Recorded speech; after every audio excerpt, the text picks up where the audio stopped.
So here in DPS, we have so many great and incredibly talented teachers. However, they are not getting paid nearly as much as they are worth, especially when it comes to looking at people in different states, so like California or New York.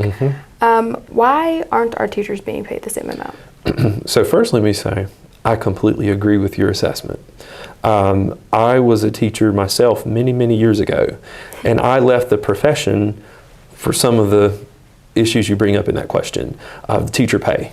And I left the classroom in 2011, and I will say that the pay has not improved very much since then, and it certainly has not kept up with inflation.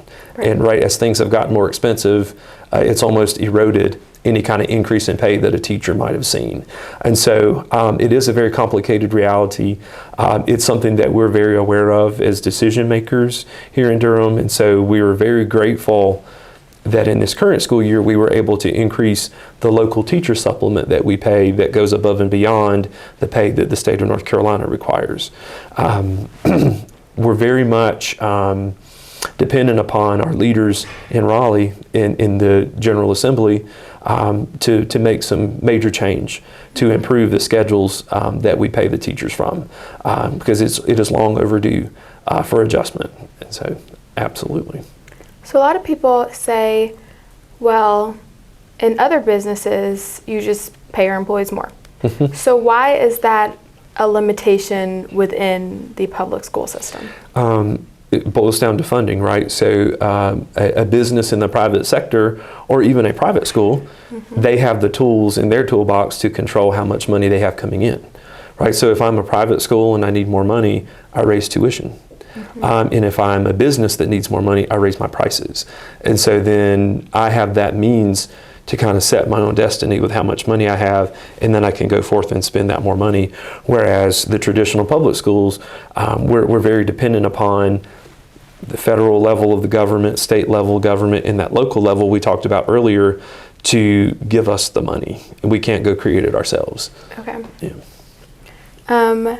And then what is being done to increase the pay that our teachers are receiving? Yeah, so every budget cycle that we go through at a local level, we contemplate what can we do to increase what Durham Public Schools adds from local funds on top of that teacher pay.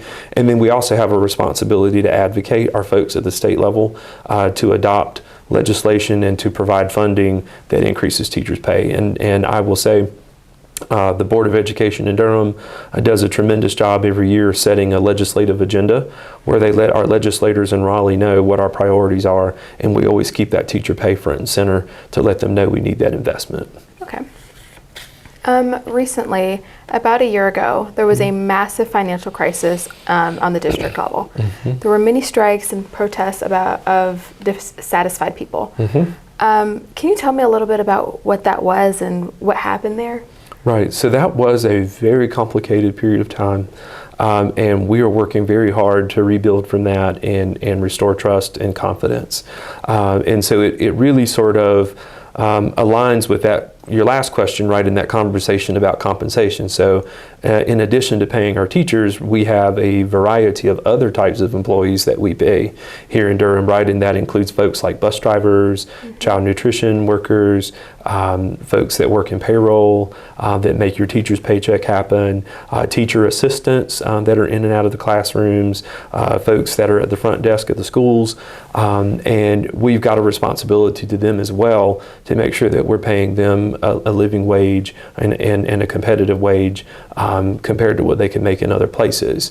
And so in the past year and a half or so, Durham made a very deliberate effort to try to develop a plan of how can we improve pay for all of our employees. And there were some technical issues with that that prevented it from going as smoothly as it should. And for a brief period of time, it did create some confusion for our employees about how much money they should make and how much of a raise they were going to get. And so it took a lot of very careful intervention and leadership to help get Durham on the other side of that. And we're certainly glad that that chapter is over. But we also recognize that we do have more work to do to continue restoring that confidence and continuing to invest in the pay for those other employees. So when you speak of rebuilding and bringing that confidence back, what are some examples of policies that you're putting in place to ensure that that doesn't happen again? So I think one is being responsive. And I think when I came to Durham 4 months ago, I could recognize right away that folks felt like they had not been getting answers and they had not been hearing from decision makers. And so I think number one, just making sure we're available and we're answering those questions, and folks are feeling like we recognize that they have an issue and that we're here to help. And I think two is making sure that that the answers we're providing are clear. They're in a way that folks can understand, and that folks can feel like that we're giving them trustworthy information, so that they can move forward with confidence with their pay. So as we mentioned a little bit earlier about programs and services, as I mentioned a little earlier, I am the manager of this Hillside Hornet Bank.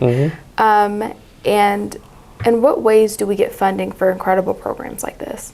Right, so these programs of this nature are very dependent upon our local dollars, right? So we've talked earlier about we receive federal, state, and local dollars, and our local dollars are where we have the most flexibility, where we can make possible programs like this. And so every year as we're mapping out that local budget, we have to take into consideration the cost to do things like this. Okay. So for example, this Hornet Bank opportunity is a paid internship. And so for years on end, we've definitely struggled on getting the money to be able to pay our employees. So in which ways can we try to advocate to get ourselves more money? Do we come to you guys? Do we go to our communities and say, hey, can you, how do we go about that process? Yeah, you are certainly welcome as a student of Durham Public Schools to reach out to any of us who are decision makers, and we would very much welcome hearing from our students about what you see as your needs. And I would also say, right, the superintendent has taken that step too of having a student advisory council where he hears from our students at every high school. But again, just because you're not part of that council per se doesn't mean you can't reach out to us. So look me up on the website, send me an email. You can even call my office, and anything that you feel like is important to you and to your peers, you're more than welcome to convey that, and I promise you we'll listen. So about the things that you were touching on just a couple seconds ago, how are there any other ways that as a student, or I can tell my teachers or my principals if they see things that they think need more funding, how do we go about making sure that happens for us? Right. So I mean, so we have several avenues, right, where we kind of reach in and we hear from our stakeholders. So every month, leaders at the central office meet with principals from every school, and so we have an opportunity to interact with them and hear their voices around those things. And certainly, I would say they again should not be shy to reach out to us. And through this Dollars and Decisions series, we have also provided some other opportunities for them to reach out. So we have a thought exchange that's currently going on that was emailed out from our Office of Public Affairs, where folks can provide commentary on what our budget priorities should be or things that they want us to know. We will also have a public hearing that is in the process of being rescheduled due to inclement weather that we had, where folks have an opportunity to come and deliver public comments to let us know what they think should make it into the budget this year. But again, also, it's also still very much fair game for them to just send a direct email to let us know things that they've observed. Okay. So you said a little bit about inclement weather, and that brought up something that I was thinking of. So recently we've had a lot of snow days and inclement weather. Of course, for the students, including me, I love that because that means that we don't have school. But on the district level, financially, does that make a difference at all? In some senses it does. So, it was a remote work day for most of us who were able to work remotely in the district. And we kind of joke that it feels like we work harder on the snow days and we have to make a lot of decisions. But there is some financial impact to the district in that we have to make investment in clearing the snow, removing ice, and making sure that our facilities are safe for folks to return. And the other consideration I think that weighs on us heavily is we have some employees who don't work when you're not in school, right? And so it's very difficult for our bus drivers and for the folks that serve lunch at the schools, right? So that they're not able to come to work on those days, and that's something that financially that we are thinking about a lot right now, and we're thinking about things that we can do to take care of that and make that less of a burden in the future. Switching topics quickly, let's talk about the school buildings. Mm-hmm. So I will be driving around Durham, and I'll look over and I'll see a super old building, then I look the next way, and then there's a brand new building. Mm-hmm. So who is the ones determining who gets a brand new building, who makes a new school, who gets a revamp of their school? How does that even happen? Right, so every school system in North Carolina is required to have a facility needs assessment. And so we have got something for every school building where we're looking at what the needs are. And then our folks also in our operations area have a capital improvement plan where they are assessing every facility and what those needs are. And so periodically, we will go through a wave of improvements where we will see the campuses that need the most improvement at that time, and we'll do the necessary refreshes or renovations to kind of bring them up to modern standards. So it's a tremendous investment to do that, and so we have to really tackle a few schools at a time, but we do have that kind of on a rolling rotation.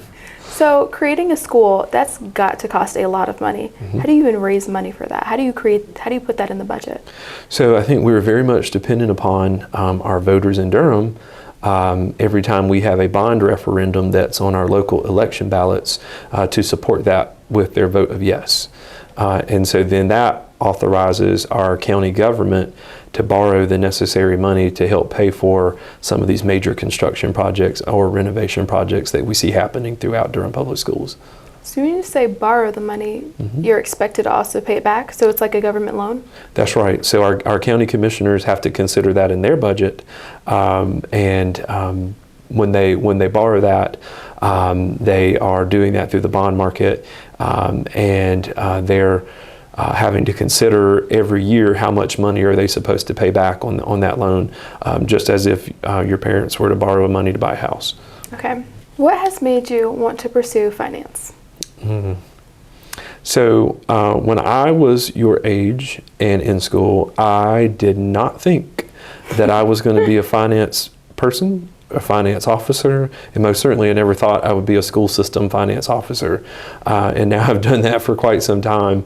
And honestly, I still don't know what I want to be like when I grow up. So like we're still trying to sort that out. But it's one of those things where a collection of experiences just came together in a perfect way. And when I was a senior in high school, I made sort of that last minute call that I wanted to teach.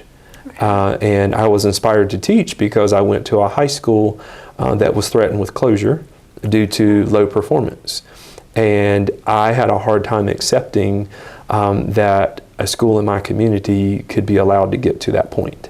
And so I felt compelled to serve. And so I took the teaching path. And interestingly enough, during my time in college, when I was studying to be a teacher, as a part of my financial aid package, I had a federal work study job where I worked in the accounting office at my college.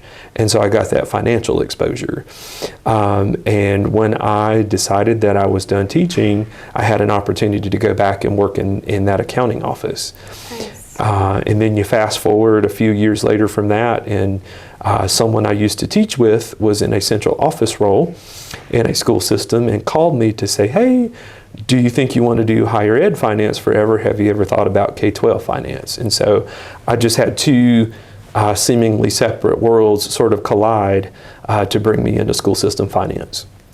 That's interesting. Yeah. So if there's a kid looking at you and saying, hey, your job title seems like something that I want to do, what advice would you have for them? So they would need to, in our current market and the current requirements that the State Board of Education has for school system finance officers, they need to make sure they get a 4-year degree. in a business-related field, and they have to make sure to have at least 15 credit hours in accounting coursework as a part of that degree. And then part 2 to that is they might pursue an entry-level job in school system finance, because in addition to that education, the state requires you to have 5 years of relevant school business experience. And so those were new requirements that went into effect a couple of years ago. And so they are very much kind of focused on the quality of school system finance officers right now and making sure we have good people. So that 4-year degree is a good start, and getting those accounting credits. Nice. This has been an incredible interview. I feel like I've learned so much. Are there any pathways for anyone around me and my peers, my family, to try to also learn more about what you do and what it is that happens in the central office? Absolutely. So I think every month at the school board meetings, we try to provide new information about what's going on with school system finance. And so definitely, and those are on YouTube. You can go back and watch them after they're over. And I think that's a great space to go back and hear what we have going on. Our presentation documents are online. And I think we'll really see a lot here in the next couple of weeks when we unveil the superintendent's recommended budget, and we'll spend a lot of time talking through what goes on, and certainly I am always welcome to have more conversations like we had today. Nice. Thank you so much. Yes, Is there anything ma'am. you'd like to add? No, I just appreciate your interest, and I appreciate everything that you're doing here with the student bank here at Hillside, and I look forward to maybe coming back and seeing it in action one day here soon. That'd be awesome. Yeah. Thank you so much. Thank you so much.